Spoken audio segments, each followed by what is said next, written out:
자, 오늘 마가복음 11장 말씀을 통하여서 호산나라는 제목으로 말씀을 생각해 봤으면 좋겠습니다. 자, 앞에 나오고 있는 호산나라고 하고 밑에 가로가 적혀 있는데, 가로로 적혀 있고 이렇게 써 있는데, 이게 히브리어일까요? 헬라어일까요? 혹시 아시나요? 글씨는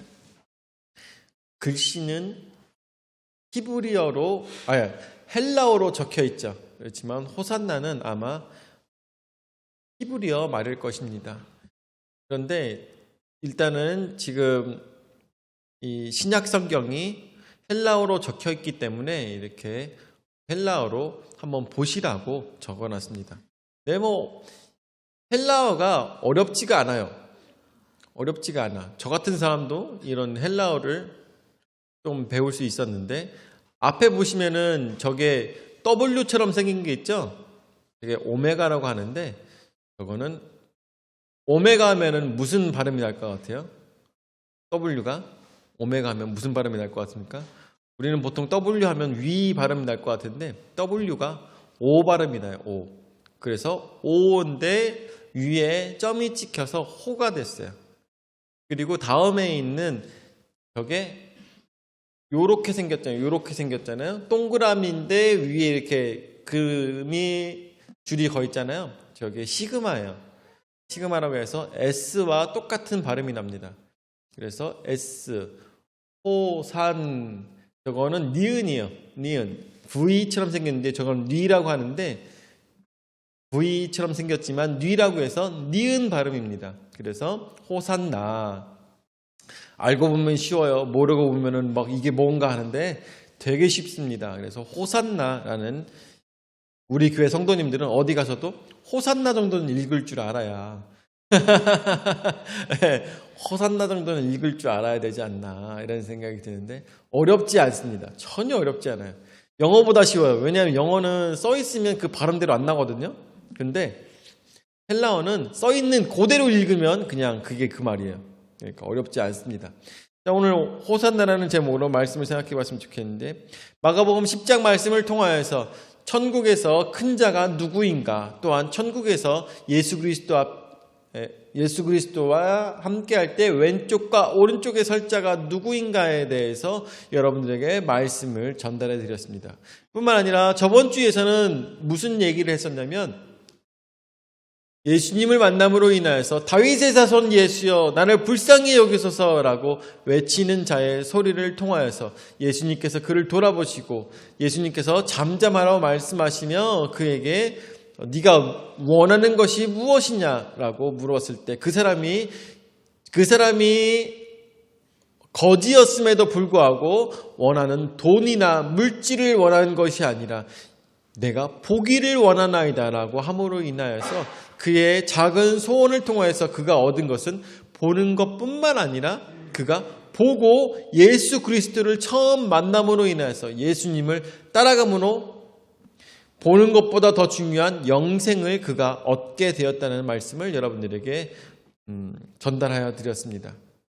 자, 이전까지는 예수님께서 이방 지역에서 많은 사람들에게 복음을 전달하며 예수 그리스도 앞에, 그리고 하나님의 아들인 것을 많은 사람들이 알도록 이방 지역을 다니시면서 말씀을 전달해 드린 것을 이야기해 드렸습니다. 그런데 오늘 말씀은 마가복음 11장 말씀을 통하여서 드디어 예수님께서는 벳박의 지역과 베다니 지역을 통하여서 이제 예루살렘으로 입성하시는 시간이 된 것입니다. 이 첫 번째로 그래서 주가 쓰시겠다라는 제목으로 말씀을 생각해 볼 텐데, 예수님께서 이 전까지는 자신의 존재를 감추시며 많은 사람들에게 자신이 하나님의 아들인 것과 또한 이 세상을 구원할 메시아이심을 많이 드러내지 않은 상태로 예수님께서 다니셨던 것을 우리가 너무나도 잘 알고 있습니다. 왜 그렇습니까? 예수님의 사역이 여기까지는 하셔야 될 일들이 있었기 때문에 빨리 죽음을 당하시면 안 됐기 때문에 예수님께서는 그 전까지는 자신이 어떠한 자신의 정체를 많이 숨기시며 너는 이 있었던 일들을 다른 이들에게 말하지 말라라고까지 말씀하시면서 아팠던 사람들을 도우셨을 때 그 사람들을 말리시면서 말을 못하게 하셨던 내용이 여러분들의 많이 보셨을 거라고 생각이 듭니다. 근데 이제는 예수님께서 드디어 입성을 하시면서 마가복음 11장 1절서부터 말씀을 보겠습니다. 그들이 예루살렘에 가까이 와서 감람산 벳바게와 베다니에 이르렀을 때 예수께서 제자들 중 둘을 보내시며 라고 이야기하고 있습니다. 자, 예루살렘에 들어갈 때 거기에 지금은 올드시티라고 합니다. 올드시티가 뭐 하는 곳이냐면 시장이에요, 시장. 지금으로 따지면 뭐라고 해야 되나? 육거리 시장? 뭐 이런 곳입니다. 근데 이 육거리 시장 쪽 이런 모양에 뭐가 있냐면 비아 돌로로사가 있어요.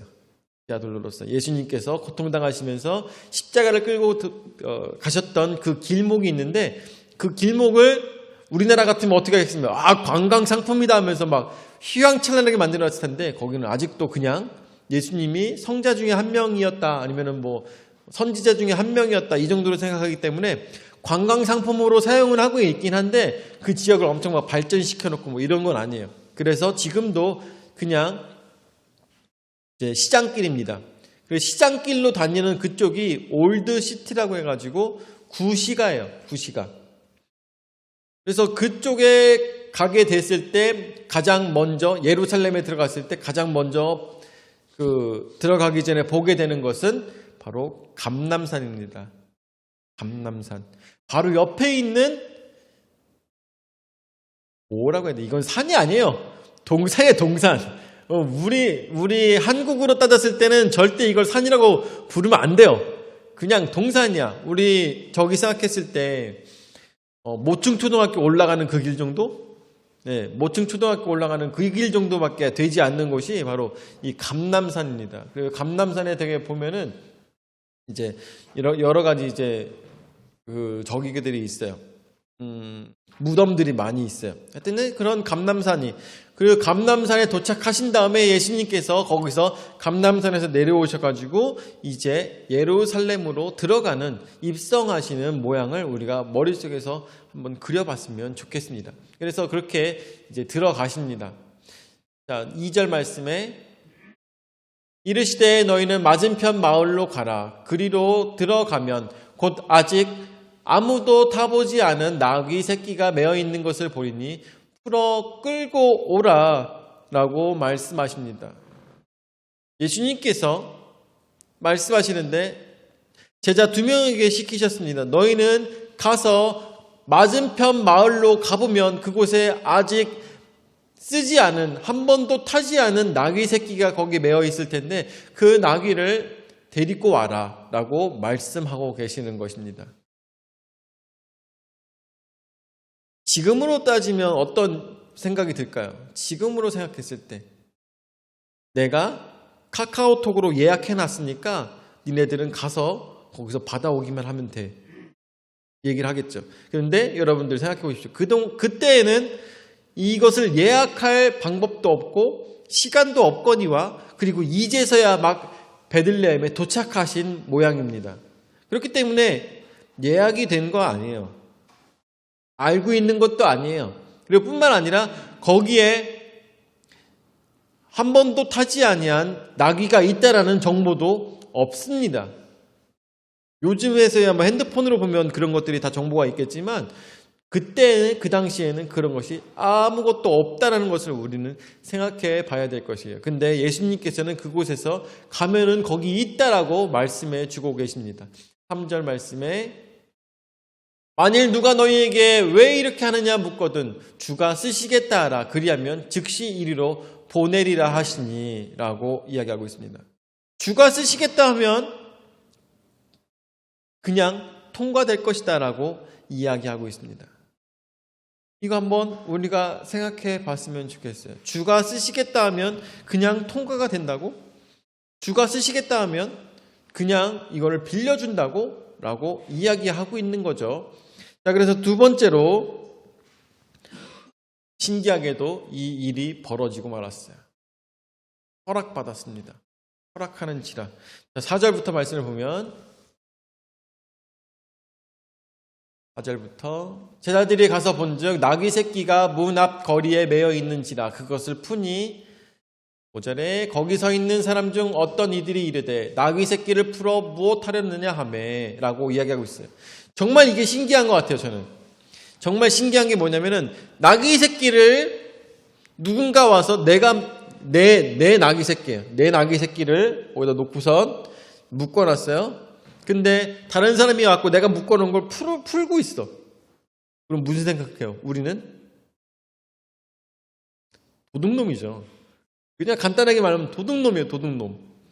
도둑놈이죠. 그죠? 2인조 도둑놈이 온 거죠. 그죠? 2인조 도둑놈이 와서 나귀 새끼를 풀고 있는 거예요.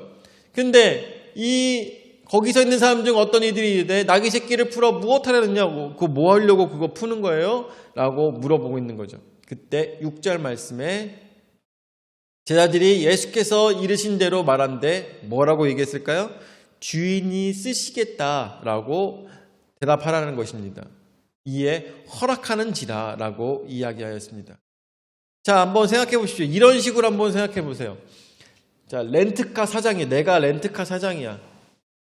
내가 렌트카 사장인데 어떤 직원이, 어떤 사람이 와가지고 갑자기 렌트카 키를 사무소에서 가져가가지고 시동을 걸어갖고 막 나가고 있는 거예요. 그럼 문을 열어줘야 돼요? 말아줘야 돼요?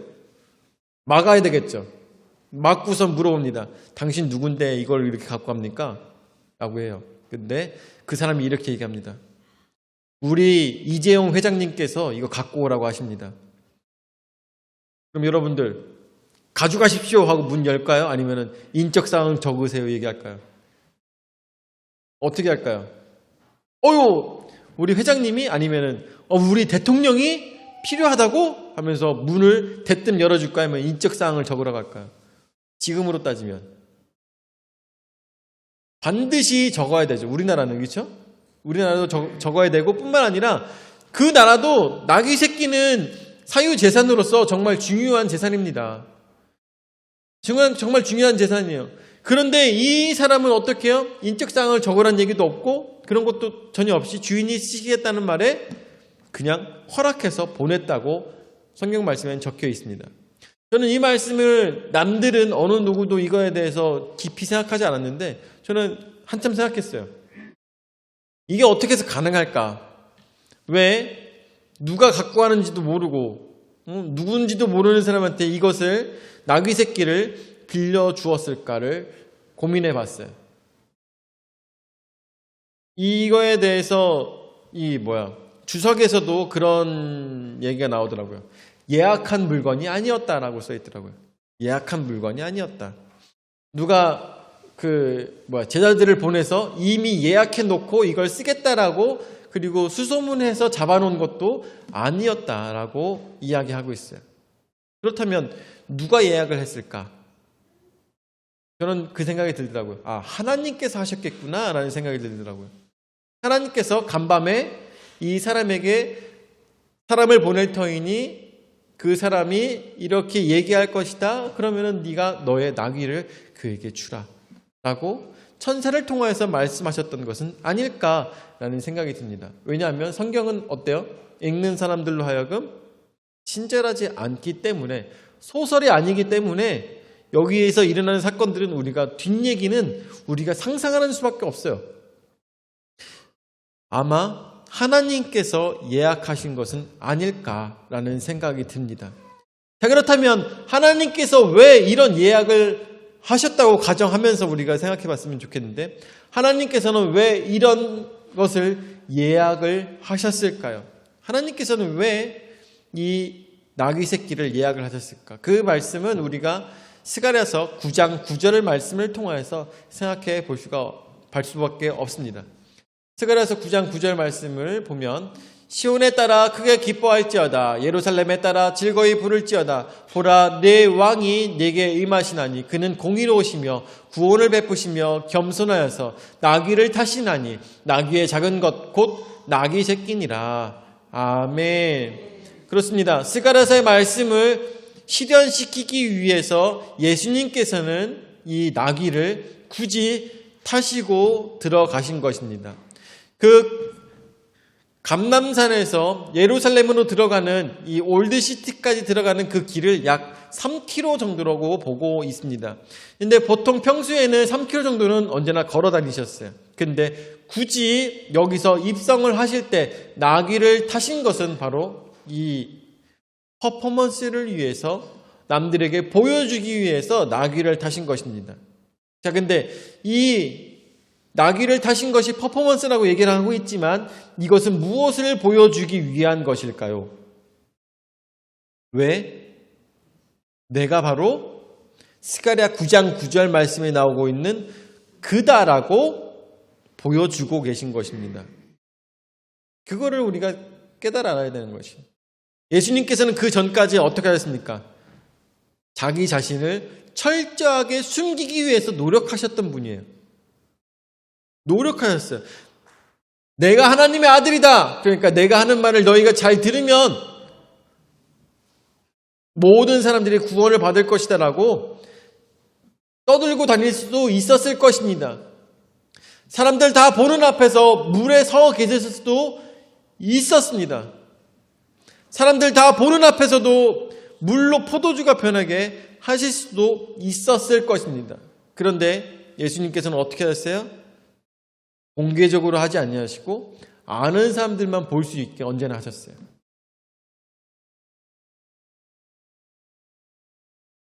떡을 가지고 축사하셔서 이스라엘 백성들을 모두 다 먹일 수도 있었을 것입니다.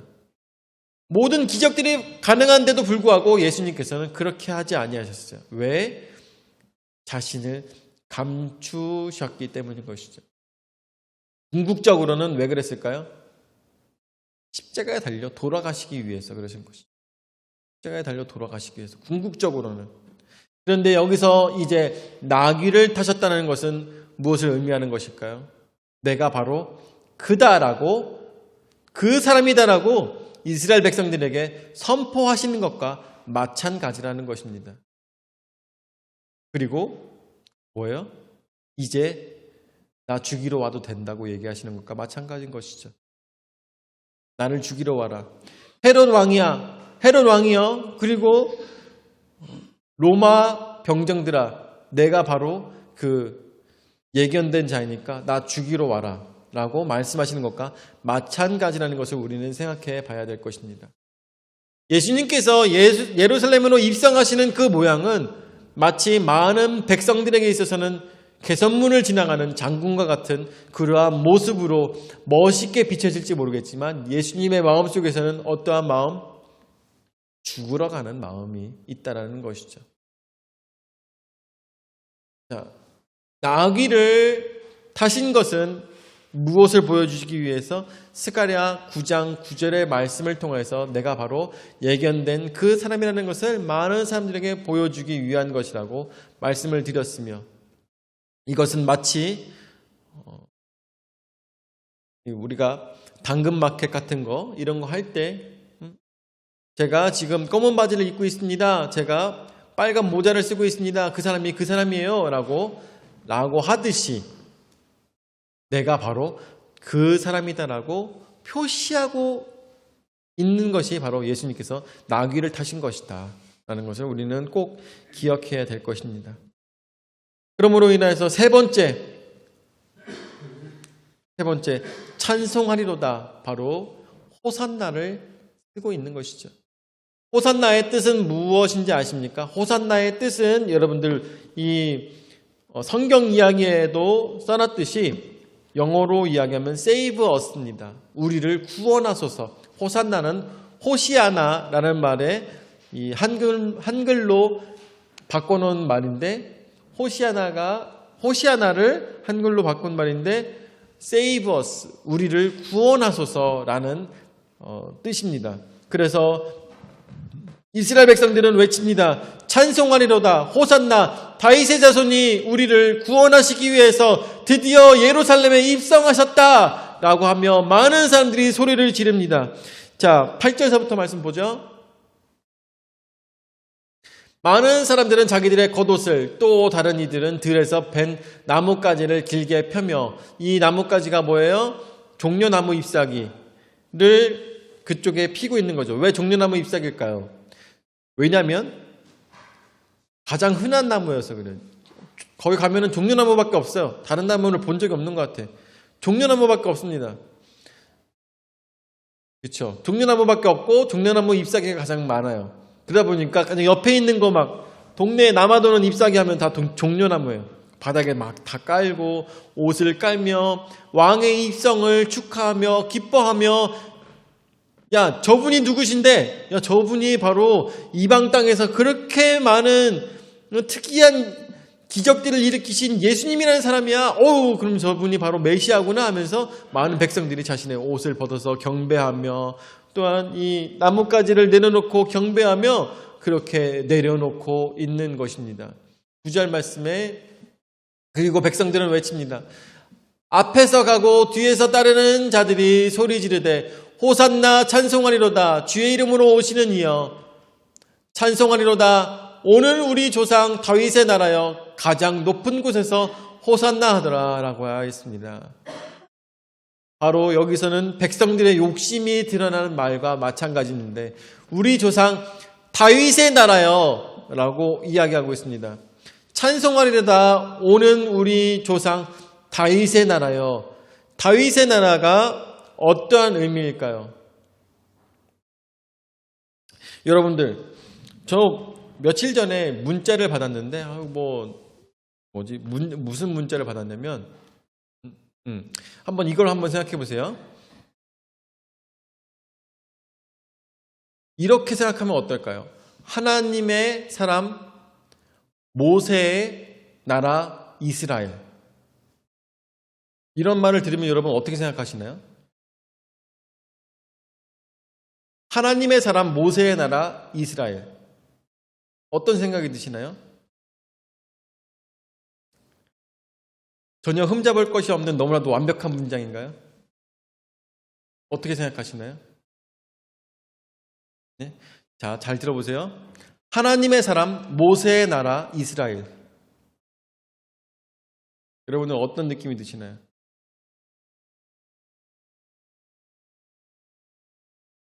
흠잡을 것이 없이 완벽한 문장인가요? 어떤 느낌이 드시나요? 왜 모세의 나라야? 라고 생각할 수 있죠. 모세의 나라가 아니라 하나님께서 이스라엘을 사랑하여 주셔서 모세를 사용하신 것뿐인데 왜 모세가 신격화가 되어야 되는가? 라는 생각이 들 수밖에 없는 문장이죠. 그렇죠? 이거는 제가 대조를 이뤄서 쓴 것이었는데, 이 말씀을 드린 거였는데, 어떠한 문장을 썼냐면은 하나님의 사람 이승만의 나라 대한민국이라는 말을 썼더라고요. 그래서 그 이야기를 들으면서 문장이 뭔가 이상한데? 라는 생각이 들어서, 아, 이게 이래서 느낌이 이상했구나 라는 생각이 들더라고요. 이승만 대통령이 굉장히 큰 일과 대단한 일들을 통하여서 이 나라 건국에 정말 중요한 역할을 했고, 그리고 하나님의 뜻을 이 나라에 이루기 위해서 정말 최선을 다했던 건 우리는 너무나도 잘 알고 있습니다. 근데 대한민국이 이승만의 나라는 아니잖아요. 그렇죠? 이승만의 나라는 아니고, 뿐만 아니라 지금도 우리 많은 또한 기독교인들이 신격화하고 있는 사람들이 많이 있긴 한데 그 사람들의 나라는 아니잖아요. 베드로가 아무리 예수님 곁에 있었고, 또한 기독교를 일으키는데, 카톨릭을 일으키는데 중요한 역할을 한 사람이다 할지라도 베드로의 카톨릭도 아니고 베드로의 기독교도 아니잖아요.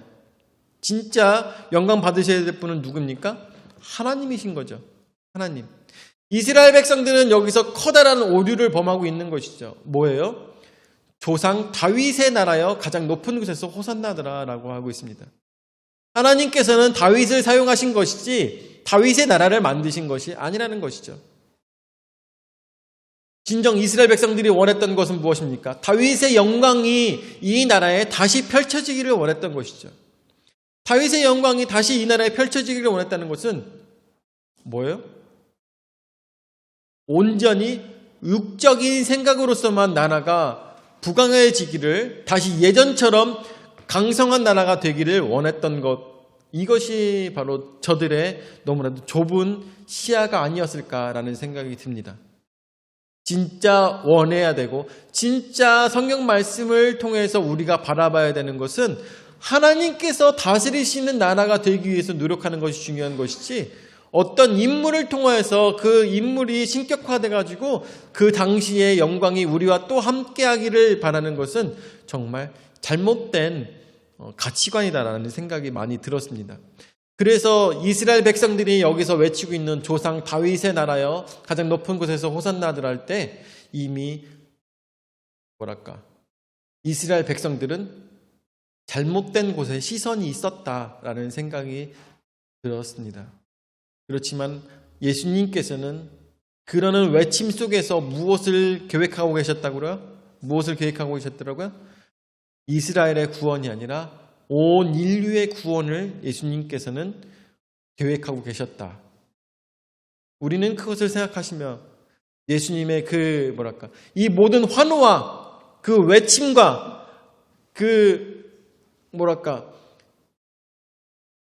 웅장한 모습 속에서 하실 수만 있다면 이 잔을 내게서 돌리시기를 원하나이다라고 외치는 예수님의 그 마음을 우리는 함께 느끼는 그런 시간이 되어야 되겠다는 생각이 들더라고요. 그렇습니다. 예수님께서는 분명히 영광 받으셔야 되고 뿐만 아니라 예수님께서는 이 모든 것들을 또한 감내하셔야 되는 분이 맞습니다. 왜냐하면 하나님께서 명령하셨기 때문인 것이죠. 하나님의 명령에 예수님께서는 순종하셨던 것입니다. 이 모든 영광된 모습 속에서 우리가 기억해야 될 것, 그것은 예수님의 홀로 외로운 그 싸움 중에 계셨던 그 예수님의 외로운 마음을 우리는 기억하시면서 예수 그리스도를 믿는 것이 얼마나 중요한 일이고 또한 쉬운 일은 아니었다는 것을 우리가 생각하시면서 예수님의 입성이 우리에게 얼마나 커다란 의미가, 예수님께서 나의 마음속에 다윗의 자손이라는 그 가치관으로 가득 차 있는 나의 마음속에 들어오시는 예수님은 나에게 슬픈 마음과 그리고 죽으실 수밖에 없는 그런 마음속에도 불구하고 나를 위하여서 예수님께서는 환하게 두 팔 벌리시며 나를 안으시는, 나의 마음속에 들어오시는 예수님을 우리는 오늘 다윗의 나라를 강성하게 하여 주시옵소서라고 호산나를 외치는 것이 아니라 하나님 나를 구원하여 주시옵소서, 호산나를 외칠 수 있는, 오로지 하나님께만 영광 올려드릴 수 있는 우리 풍성한 침례의 모든 성도들 되시기를 예수 이름으로 축원을 드립니다. 아멘. 사랑의 주님, 은혜와 사랑을 감사를 드립니다. 오늘도 저에게 귀한 은혜의 말씀을 허락하여 주셔서 말씀으로 깨달아 할 수 있도록 인도하여 주심을 감사를 드립니다.